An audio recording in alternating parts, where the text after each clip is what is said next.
लोग पद परिचय चैप्टर के क्रियापद का परिचय कैसे किया जाता है उसके बारे में जानेंगे। लेकिन इससे पहले हमें यह जानना जरूरी है कि क्रिया का पद परिचय करते समय हमें किन किन बातों को बताना होता है। क्रिया का पद परिचय करते समय क्रिया के भेद, धातु, काल, वाच्य, प्रयोग, कर्ता या कर्म का उल्लेख, इन बातों की जानकारी देनी होती है। क्रिया के भेद के बारे में हम पद परिचय के दूसरे वीडियो में डिटेल बता चुके हैं। अतः डायरेक्ट हम लोग धातु पर आते हैं। धातु क्या है? क्रिया के मूल रूप को धातु कहा जाता है।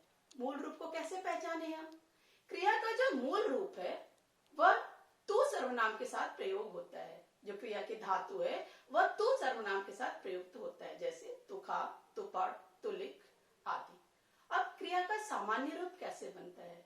मूल धातु में ना जोड़कर क्रिया का सामान्य रूप बनता है, जैसे पढ़ धरना, पढ़ना, लिख धरना, लिखना आदि।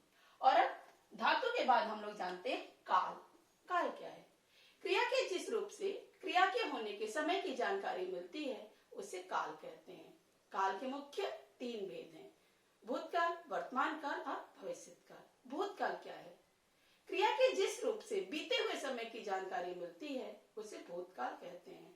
इसकी पहचान है था, थे, थी, आ, ए, ई, जैसे वह जा चुका, वह पढ़ रहा था आदि। वर्तमान काल क्रिया के जिस रूप से कार्य के वर्तमान में होने की सूचना मिलती है उसे वर्तमान काल कहते हैं। इसकी पहचान है, हैं, हूं, हो, जैसे तुम कहाँ जा रहे हो, मैं अभी आ रही हूँ आदि। भविष्यत काल क्रिया के जिस रूप से कार्य के भविष्य में होने की सूचना मिलती है उसे भविष्यत काल कहते हैं। इसकी पहचान है गा, गे, गी, जैसे तुम कब जाओगे, मैं परसों आऊंगी आदि। और अब काल के बाद हम लोग जानते हैं वाच्य। वाच्य क्या है? वाक्य में क्रिया के जिस रूप से यह पता चलता है कि क्रिया को करने वाला कर्ता है, कर्म है या भाव है, उसे वाच्य कहते हैं। वाच्य के मुख्य 3 भेद हैं: कर्तृवाच्य, कर्मवाच्य और भाववाच्य। सबसे पहले कर्तृवाच्य।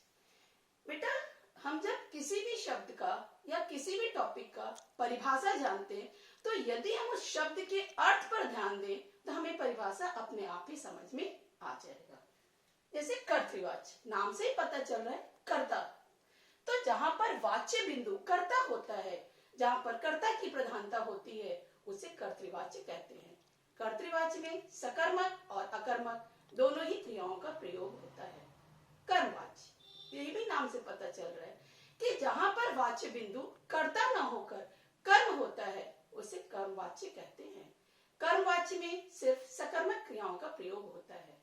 और भाववाच्य, जहां पर वाच्य बिंदु कर्ता और कर्म दोनों को छोड़कर क्रिया का भाव होता है उसे भाववाच्य कहते हैं। भाववाच्य में सिर्फ अकर्मक क्रियाओं का प्रयोग होता है। वाच्य का डिटेल वीडियो अलग से चैप्टर के साथ बना हुआ है, अतः डिटेल आप चैप्टर के साथ वाले वीडियो से देख सकते हैं। और वाच्य के बाद आते हैं हम लोग प्रयोग या अनुवृत्ति पर। प्रयोग क्या है? प्रयोग का तात्पर्य है कि क्रिया अपना रूप कैसे बदलती है, किसके अनुसार बदलती है। प्रयोग या अनुवृत्ति का भी अलग से डिटेल चैप्टर के साथ बना हुआ है वीडियो, आप उसमें देख सकते हैं। तो क्रिया अपना रूप कैसे बदलती है यह हम प्रयोग में जानते हैं। हिंदी में क्रिया, कर्ता, कर्म के प्रयोग के नियम जो हैं वो 3 हैं: कर्तारी प्रयोग, कर्माणी प्रयोग और भावी प्रयोग।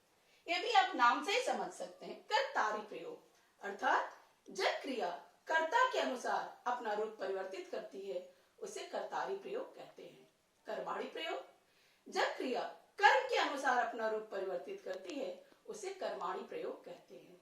जब वाक्य में कर्ता के साथ परसर्ग होता है और कर्म परसर्ग रहित होता है, ऐसे स्थिति में बहुधा क्रिया जो है वो कर्म के अनुसार अपना रूप परिवर्तित करती है।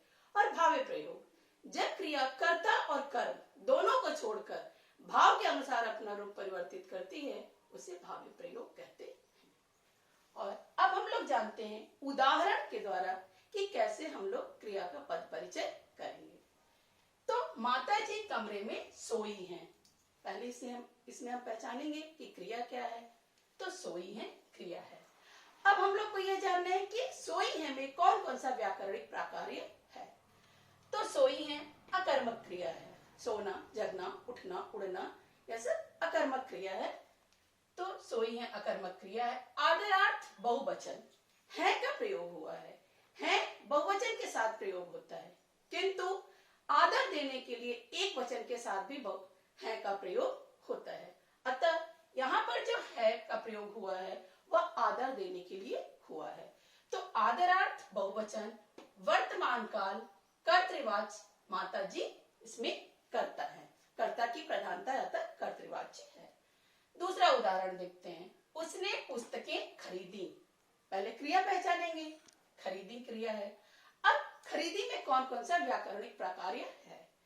तो खरीदी सबसे पहले सकर्मक क्रिया है, क्योंकि हमने पूछा क्या खरीदी, तो पुस्तक खरीदी, उत्तर मिल रहा है, अतः सकर्मक क्रिया है, बहुवचन है, स्त्रीलिंग है, अन्य पुरुष है, भूतकाल है और कर्तृवाच्य है। यहाँ पर हमारा यह वीडियो पूरा हुआ। अगले वीडियो में हम इस चैप्टर को कंटिन्यू करेंगे। धन्यवाद।